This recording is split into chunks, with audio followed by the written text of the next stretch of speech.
So ours is really the oldest standing church in Colorado. San Nicasio watches over his parishioners today, the same as he did in 1853, when legend says he appeared in the clouds and frightened a band of attacking Ute Indians, called El Milagro de San Nicasio. There was a miracle that happened here, and that's why this church was built. The settlers prayed to San Nicasio to protect them from the attack and built this church in thanksgiving for that protection. He was a patron saint of soldiers, but also of impossible causes. In the San Luis Valley, there's no shortage of impossible causes. We have 9 different mission churches in our parish in Costilla County. Each of these rural churches could use a miracle of their own. 2 of them have been closed, completely closed.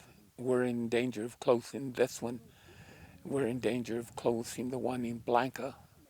Carlos Atencio serves as caretaker to the Church of St. Peter and St. Paul in San Pedro.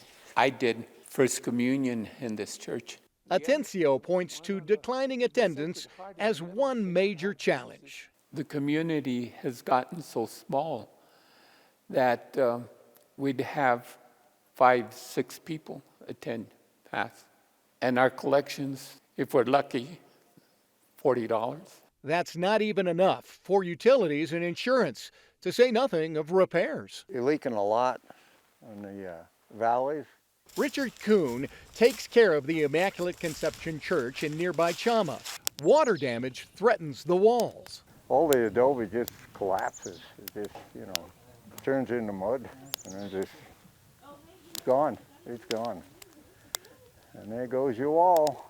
The Catholic diocese has no money to pay for repairs. I think they should help. It belongs to them. They help for, things like candle holders and stuff like that. We could get a grant for that, but for repairs, no.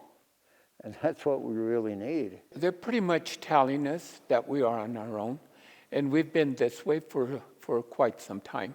That has led parishioners to turn to the greater community for help by focusing on the history and the culture these churches represent.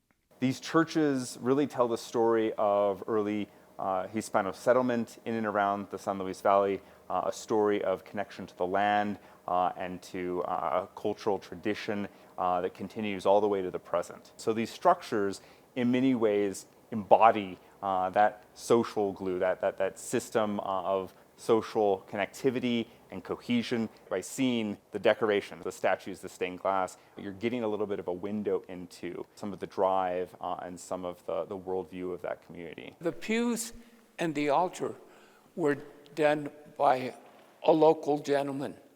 He chose the wood special to make everything. There's a personal connection in every corner of these buildings. Well, it's our history, but it's not just a physical building, it's spiritual. I think when you're inside this church and you're all by yourself, you close the door, there's no world outside.